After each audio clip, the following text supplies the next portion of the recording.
Anda kembali bersama kami di obrolan malam. Kami masih membahas mengenai minyak kita yang langka. Lantas apa solusinya? Saya ke Pak Yeka. Pak Yeka, Anda menyebut justru kehadiran minyak kita ini justru membuat produsen harus memilih dan memilah nih. Sebagai pengusaha kan juga harus profit, harus mencari berorientasi pada profit. Tapi kemudian ada gejolak harga, ada kekurangan stok yang ditemukan oleh masyarakat. Itu faktanya. Jadi apa yang harus dilakukan sesegera mungkin agar ibu-ibu, bapak-bapak yang nonton kita ini bisa segera dapat minyak yang dibutuhkan dengan harga yang terjangkau? Ya, pertama reformulasi lagi strategi intervensi pemerintah terhadap minyak goreng ini. Reformulasi menjadi? Jadi begini, evaluasi lagi reposisi intervensi pemerintah terhadap kebijakan minyak goreng ini. Artinya, kalau ketersediaan minyak kita ini dikaitkan dengan insentif ekspor, maka peristiwa ini akan terus terjadi setiap tahun. Karena? Ya, karena ketersediaan minyak goreng akan sangat dipengaruhi oleh naik turunnya ekspor. Mbak Prisya, jadi begini, produsen minyak goreng memproduksi minyak kita itu rugi. Itu faktanya ya Pak? Faktanya itu satu. Dia harus jual 14.000 dari produsen minyak goreng katakanlah 11.800, jual 14.000, jual 12.000, terus ada kehilirnya ke distributor. Kira-kira lah dia rugi mengalami kerugian sekitar 1.200 atau 1.800. Harga CPO saja sejak Oktober itu sudah 15.000. Nah, kerugian ini ditutupi dengan keuntungan ekspor. Nah, kalau ekspornya turun, ini kan pasti bermasalah. Nah, kalau saya ini isunya bukan masalah patuh tidak patuh, karena tadi pola intervensi desain kebijakannya mengaitkan. Nah, semestinya ini yang harus dievaluasi segera. Yang kedua, Ombudsman sudah menyampaikan dari tahun lalu tindakan korektif kepada Kementerian Perdagangan. Selama ada disparitas harga, pasti kondisi ini juga terjadi terus. Karena apalagi dengan ada minyak kita ini, konsumen low end yang tadinya menggunakan minyak curah pindah ke minyak kita. Konsumen menengah yang tadinya menggunakan minyak komersil, premium pindah juga ke minyak kita. Nah, ini terkonfirmasi di retail. Sales dari minyak penjualan minyak komersil ini tuh turun sampai 50-70%. Artinya lari ke minyak kita. Kebutuhan minyak kita yang tadi awalnya didesain sekitar 200.000 ton sampai 250.000 ton ya tiba-tiba menjadi meningkat.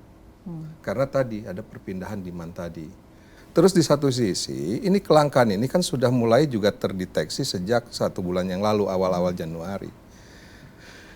Konsumen yang selama ini dari bulan Juli Agustus membeli minyak kita, begitu bulan Januari itu tidak mendapatkan minyak kita, itu sudah mulai harus diantisipasi yang disebut dengan minyak goreng fobia. Khawatir terjadi kasus yang tahun lalu. Bulan Juni Juli ya, yang Januari Februari sampai orang. Nah, akhirnya mereka menumpuk persediaan. Persediaannya memang tidak banyak. Yang tadinya misalnya 2 pack jadi 8 pack. Tapi kalau dalam jumlah banyak kan, nah itu juga yang turut bisa menimbulkan gejolak. Nah, khawatirnya seberapapun derasnya digelontorkan, baik itu dari 300 dinaikkan ke 450 ribu ton, belum tentu bisa. Tetapi kita hargai peran pemerintah. Cuma ada satu hal, jangan pemerintah itu semena-mena ataupun dalam waktu yang singkat merubah tatanan pasar. Misalnya gini, prestasi menjaga ketersediaan minyak kita di periode kemarin antara Juli sampai Desember ini, itu kan ada sekitar 80 perusahaan yang memasok sekitar 300.000 ton. Tiba-tiba sekarang dinaikin menjadi 450, tapi 30 perusahaan yang dilibatkan. Nah, ini juga akan mengganggu pasar juga. Tapi intinya gini, isunya tolong dilihat, yang langka ini minyak kita, bukan minyak semuanya, minyak goreng. Minyak goreng premium banyak, gitu. Tapi minyak kita yang langka, itu posisinya. Jadi harus ada formulasi solusi yang berbeda ketika kita menghadapi situasi di medio 2022 lalu ketika yang langka adalah minyak eceran. Ketika itu itu minyak eceran karena disparitasnya dengan minyak komersil. Nah, sekarang spesifik minyak kita. Minyak eceran yang lain masih ada. Itu harus dikelirkan dulu. Betul. Pada saat ada disparitas harga, pada saat itulah fungsi pengawasan, syaratnya harus mutlak dilakukan. Persoalannya kita tidak mampu mengawasi itu. Kita tidak mampu karena apa Pak Yeka? D2 ke bawah itu, Alfamart, Indomaret aja ada 50 ribuan, ya Pak Arif ya. Pasar tradisional ada 18 ribu. Belum toko warung eceran, siapa yang mau mengawasi itu di seluruh wilayah Indonesia? Kalau tidak ada yang bisa mengawasi, kita berpasrah gitu sama pasar, sama bukan berpasrah, pengusaha? artinya desain polisinya ini yang penting harus ditata lagi. Syaratnya jangan dibuat disparitas harga. Disparitas harga dengan minyak kita, Artinya kalau mahal, dengan lindungi. produk lain? Iya. Sepanjang itu masih terjadi, pasti akan perlu pengawasan segala macam. Silakan saja itu diformulasikan. Bang Ansi kenapa? Disparitas harga ini terjadi, harus kita pahami, ini adalah kebijakan pemerintah yang pro berpihak kepada masyarakat ekonomi, mungkin ekonomi kecil atau masyarakat menengah ke bawah gitu. Karena itu pemerintah atau negara ingin hadir, menunjukkan keberpihakannya yang konkret. Lalu kemudian ada tadi skema-skema yang sudah dijelaskan. Ya, ada keharusan untuk memenuhi DMO 300.000 jadi 400.000 dan seterusnya begitu.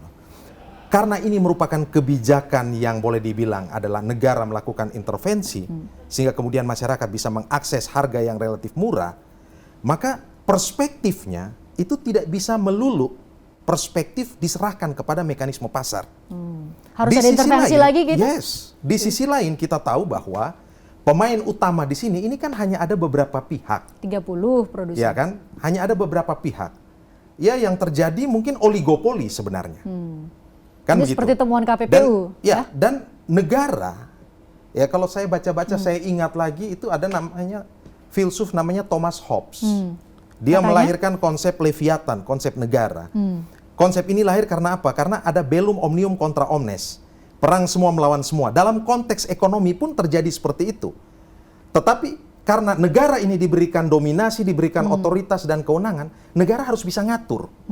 Supaya dari bellum omnium contra omnes tadi, perang semua melawan semua, negara tidak hadir. menjadi homo homini lupus. Homo homini lupus dalam ekonomi itu bisa menjadi yang namanya monopoli atau yang namanya oligopoli. Nah, jadi negara itu tidak boleh kalah dalam tanda petik. Seharusnya berhadapan dengan para spekulan atau pemain-pemain pemburu rente jangka pendek ini. Nah, jadi ini harus kita tangkap dulu. Berarti Bang Ansi sudah sampai di kesimpulan bahwa permainannya ada di tataran produsen, distributor dan ini apa ya? Ya mensinyalir mungkin ya, mensinyalir. Makanya saya katakan tadi dikatakan pengusaha sudah patuh. Bagaimana memastikan bahwa pengusaha itu patuh? Nah, itu dijawab dulu Pak Fadil. Bagaimana memastikan pengusaha itu sudah patuh Pak Fadil? Kalau sudah patuh pengusahanya, yang tadi dikatakan DD tadi itu, bagaimana memastikan bahwa distribusinya rantai distribusi ya, rantai pasok. Kan begitu. Faktanya hari ini yang kita lihat ada kelangkaan yang dampaknya naik, kan begitu. Lalu barang ini di mana? Nah, kita tanya tuh, pertanyaan dari Bang Ansi bisa dijawab oleh Pak Fadil nih. Pak Fadil, bagaimana mengukur ketaatan dari pengusaha? Yang kedua, itu yang pertama pertanyaan Anda. Dan yang terakhir adalah di mana barang itu kalau memang sudah ada hitung-hitungan soal DMO, ya kan, distribusi, kan ada beberapa rantai pasok. Bagaimana kemudian memastikan para distributor ini juga taat, ya, taat untuk tidak menaikkan harga atau menahan barang? Itu yang perlu kita pastikan. Bagaimana Pak Fadil? Ya kalau itu kan dari Kementerian Perdagangan atau Kementerian Koordinator Marinvest itu sudah ada datanya dikumpulkan. Jadi kan bisa dicek aja apakah terpenuhi tidak pasokan DMO itu. Tapi faktanya tidak ada di pasar, Pak Fadil. Iya, tidak ada di pasar itu karena kita harus melihat bahwa pengusaha itu hanya dari satu sisi saja dari keseluruhan supply chain rantai pasok minyak goreng itu. Di sisi lain ada siapa? Ada distributor. Tadi Pak YK udah menyampaikan ada puluhan ribu retailers, ada sekian banyak distributor.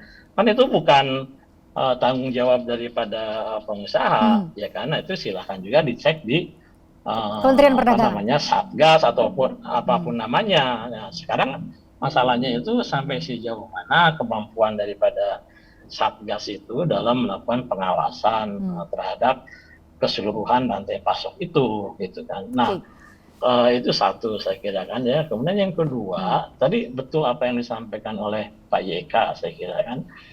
Kita ini kan sudah berkali-kali melakukan pola intervensi seperti itu.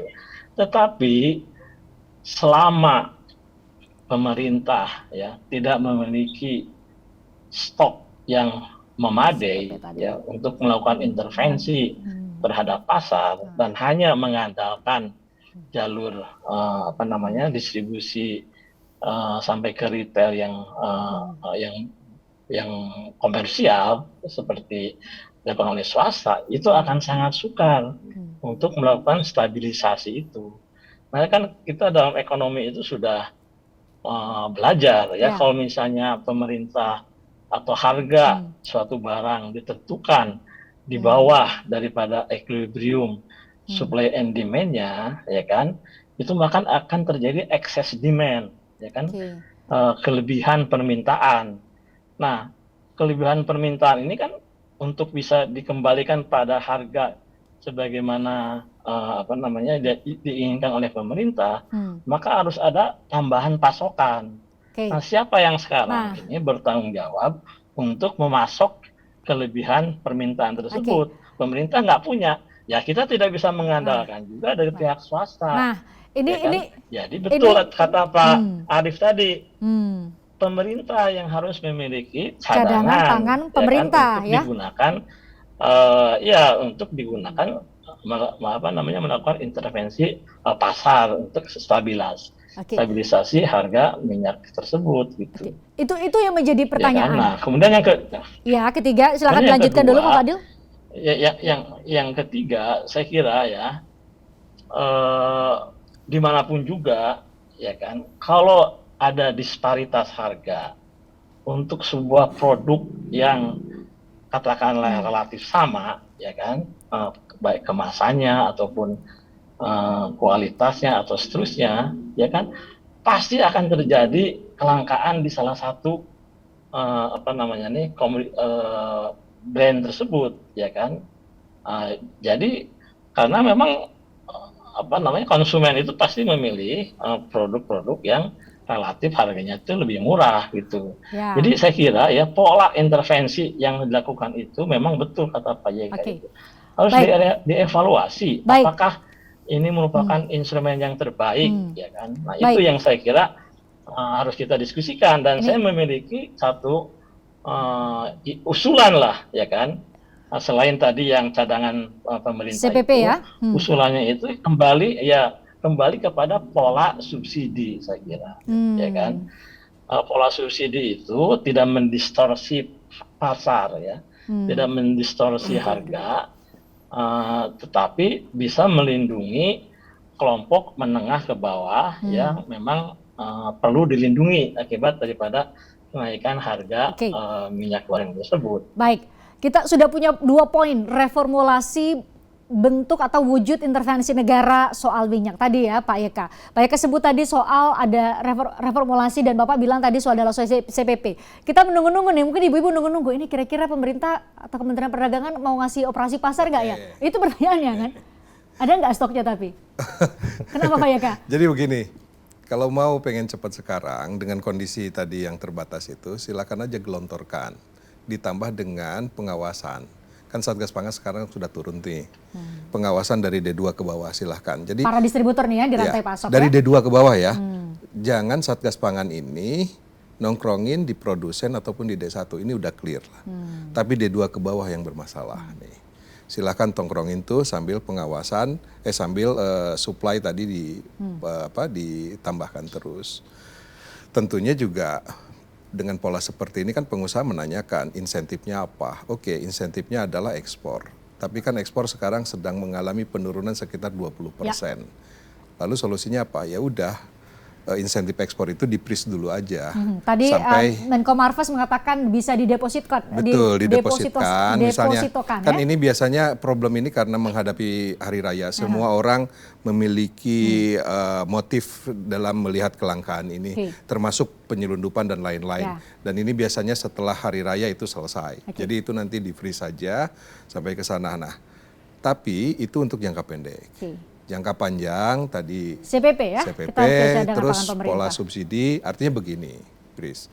Ketika terjadi kemahalan, minyak goreng ini kan kebutuhan pokok tetapi juga tidak banyak.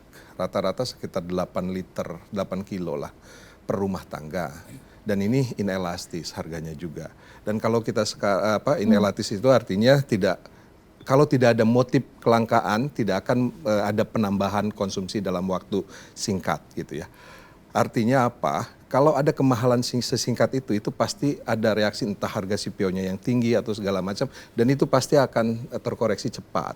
Jadi pada saat minyak goreng itu langka, yang harus dilindungi adalah masyarakat yang rentan terhadap kemahalan. Caranya adalah subsidi tadi. Subsidi, oke. Tapi stoknya harus ada CPP. Oke, ada dua hal. Kita ada opsi untuk subsidi sehingga kemudian dalam waktu dekat dengan brand apapun itu masyarakat bisa segera dapat minyak 8 kg per bulan kebutuhan per rumah tangga. Ya tidak harus itu juga yang disubsidi. Hitung-hitungannya. Kemudian ada tadi soal cadangan pangan pemerintah. Pertanyaannya adalah di dua opsi ini bagaimana caranya, siapa yang melakukan? Kita coba obrolkan usai jeda di obrolan malam.